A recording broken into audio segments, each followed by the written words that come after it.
जी नमस्कार, स्वागत है आप सभी का हमारे चैनल सी टेट अधिगम में।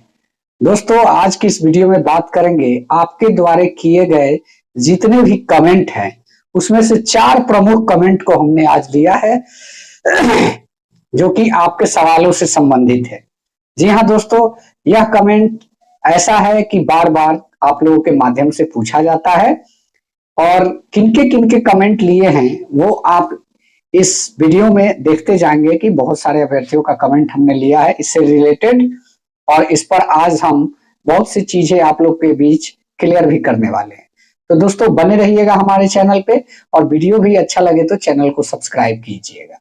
तो चलिए वीडियो की शुरुआत करते हैं और जानते हैं क्या है। देखिए, 4 अहम मुद्दे हैं जिस पर बात करना बिल्कुल जरूरी है, और क्या क्या एक्टिविटी होनी चाहिए उस पे विशेष ध्यान दीजिएगा। इस वीडियो को लास्ट तक देखिएगा तो पता चलेगा कि आप जो सवाल पूछते हैं उसका हल आप खुद भी निकाल सकते हैं, और जो एक तरह से कहे तो टीम यूनिट का जो ये होता है, काम होता है, उसमें भी आप सहयोग कर सकते हैं। तो चलिए सबसे पहले जानते हैं कि क्या है सवाल। जी हाँ, पहला सवाल जो है डीएलएड प्राथमिकता, दूसरा है नोटिफिकेशन कब तक, तीसरा है आम अभ्यर्थी को क्या करना चाहिए, और चौथा है क्या 2022 में शिक्षक बनना संभव है। जी हाँ, सबसे पहला ये डीएलएड प्राथमिकता का जो मुद्दा है इस पर आप लोगों के सवाल आते हैं। बीएड अभ्यर्थी के हमारे जितने भी शिक्षक साथी हैं वो पूछा करते हैं कि क्या सर हम लोग बाहर हो जाएंगे क्या। डीएलएड वाले का सवाल होता है कि क्या सर ये मुद्दा कब सुलझेगा। तो ये देखिए, ये किसी के हाथ की प्रक्रिया नहीं है, ये न्यायालयी प्रक्रिया है और ये सबके लिए मान्य होता है। अगर सुप्रीम कोर्ट का जजमेंट जिस प्रकार से आया है वो सबको स्वीकार करना होगा, चाहे वो अभ्यर्थी हो चाहे वो गवर्नमेंट हो, स्टेट गवर्नमेंट।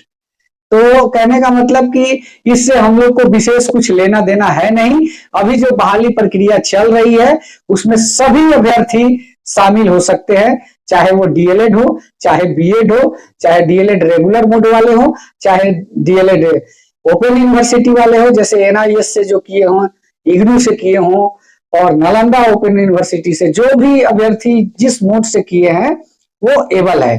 बीएड का भी वैसा ही हाल है, जिस मोड से किया गया है जो भी स्ट्रीम है वो एलिजिबल है, उसमें कहीं से कोई काटने वाली बात नहीं है। क्लियर। नोटिफिकेशन कब तक, ये एक अहम मुद्दा होता है हम लोगों के बीच, नोटिफिकेशन कब तक। तो इस संबंध में हम आपको बता दें कि नोटिफिकेशन के लिए बहुत सारी एक्टिविटी की जा रही है, बहुत सारी की भी गई है।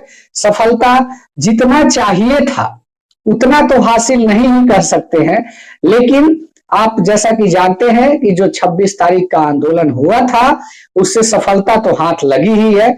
आपका जो समस्या है वो पूरे न्यूज चैनलों पे चला, पूरे मंत्रियों के पास चला, पूरे चाहे जिस पार्टी के मंत्री हो, नेता हो, उनके द्वारा यह मुद्दा सवाल के रूप में जो वर्तमान सरकार में है लोग उनसे पूछा गया है।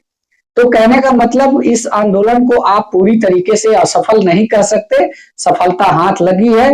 मंत्री जी खुद इसको जानते भी हैं, क्योंकि ये इस बात का उदाहरण है कि 4 थाने को बुला के आपको कंट्रोल करने के लिए लगाया गया था।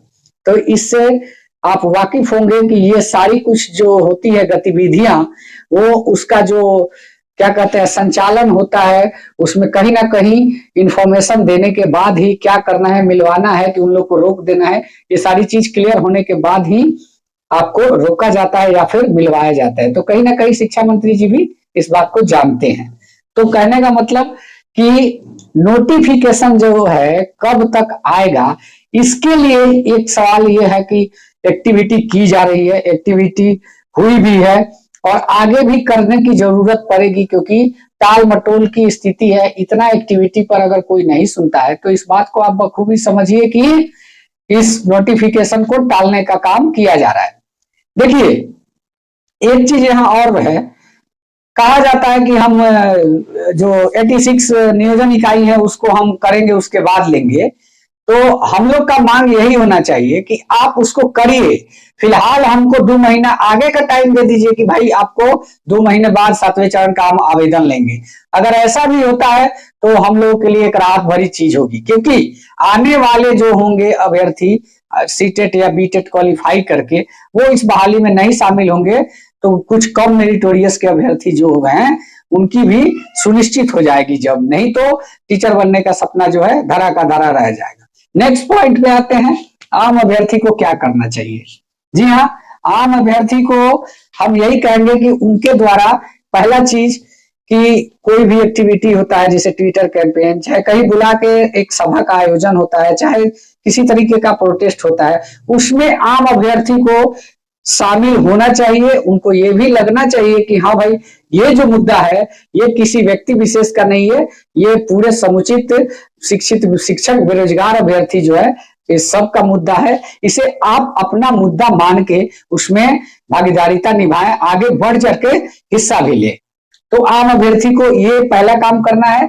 और दूसरा काम, आप अपने लोकल एमपी एमएलए विधायक से भी मिलें और अपने एक लेटर के माध्यम से उनको संज्ञान में दें कि सर हम ऐसी समस्या से जूझ रहे हैं, क्योंकि लोकल जिसको आपने वोटिंग किया है उसको जानकारी है कि नहीं भाई इसको देना होगा क्योंकि हमें भी इसने सपोर्ट किया है। तो ये जरूरी है आम अभ्यर्थी के लिए। यहां तक तो क्लियर है। लास्ट पॉइंट पे बात करेंगे, क्या 2022 में शिक्षक बनना संभव है।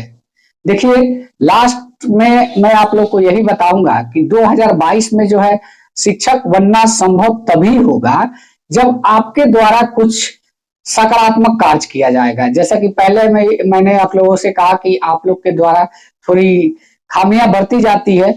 ऐसा ना सोचे कि भाई हमारे जो साथी हैं वो काम तो कर ही रहे हैं, आएगा तो हमारे लिए भी आएगा उसके लिए भी आएगा, ऐसा सोच के घर में ना पड़े रहे। प्लीज आप लोगों से गुजारिश है कि आप लोग जब भी कहीं भी आपके जिला में भी कोई आम सभा का आयोजन होता है, चाहे कोई मंत्री आता है, उस समय जाके अपने आवेदन को दीजिए, अपनी समस्याओं से अवगत कराइए, तब जाके कहीं संज्ञान में बात आती है तो यह काम करने से ये फायदा होगा कि नोटिफिकेशन जो है, विज्ञप्ति जो है, हो सकता है कि तुरंत जारी हो जाए और आप 2022 में शिक्षक बन सके। लेकिन अगर किसी भी एक्टिविटी को ना किया जाए और घर पे चुपचाप बैठा जाए तो ये जो शिक्षक बनने का हम लोग का सपना है, आपको जैसा कि मैंने पहले भी बताया कि भीड़ होगी अभ्यर्थियों की तो हम लोग का शिक्षक बनना जो सपना रह जाएगा। इसलिए जरूरी है कि कोई भी एक्टिविटी, एक छोटी भी एक्टिविटी लग रहा है कि यह छोटी एक्टिविटी है, इसको करने से कोई फायदा नहीं है, ऐसा नहीं सोचना है, एकदम करना है, क्योंकि हो सकता है कि यह एक छोटा एक्टिविटी ही हमको उस मुकाम तक पहुंचा दे। वो मैं बता देना चाहता हूं कि जो आपके 4 कमेंट्स थे उसके अकॉर्डिंग मैंने बहुत सी चीजों को बताया, उस पर अमल करके देखिएगा, सोच करके देखिएगा। मैंने जो कहा यह बिल्कुल सत्य है और इस तरीका से अगर हम लोग कुछ करते हैं तो निश्चित ही सफलता मिलेगी और 2022 में हम लोग का शिक्षक बनने का सपना साकार हो जाएगा। तो वीडियो कैसा लगा कमेंट के माध्यम से बताइएगा और हमारे नए जो 2022 के साथी जो पास किए हैं प्लीज हमारे चैनल को सब्सक्राइब करेंगे। धन्यवाद। जय हिंद, वंदे मातरम।